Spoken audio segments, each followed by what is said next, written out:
Pemirsa Duta World Water Forum WWF Cinta Laura kembali menggaungkan sekaligus mensosialisasikan penyelamatan lingkungan khususnya krisis air. Cinta Laura berharap masyarakat bisa mengubah perilaku agar krisis air ini bisa dicegah.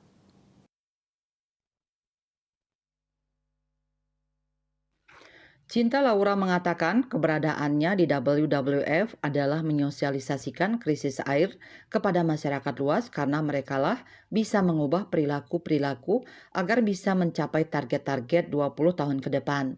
Semuanya yakin kegiatan WWF ini sudah sangat aware dalam program jangka panjang untuk pemetaan ekonomi yang akan dilaksanakan mulai 2025 sampai 2045.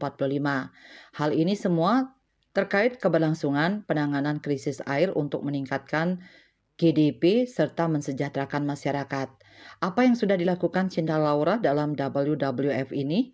Ditanya begitu, artis yang getol dalam kegiatan lingkungan ini mengatakan, dirinya mulai merangkai program-program yang mendorong kerjasama agar kepedulian di kalangan masyarakat bisa meningkat, sehingga sadar bahwa jika masyarakat ingin meningkatkan kualitas hidup yang lebih tinggi di keesokan hari, harus mempedulikan lingkungan terhadap isu krisis air. Hal ini nanti akan berdampak terhadap kesejahteraan sosial dan ekonomi kita di masa depan. Lebih lanjut dikatakan 45% pusat kesehatan dan pendidikan di Indonesia belum memiliki akses air layak dan aman. Dewa Sanjaya Bali Pos melaporkan.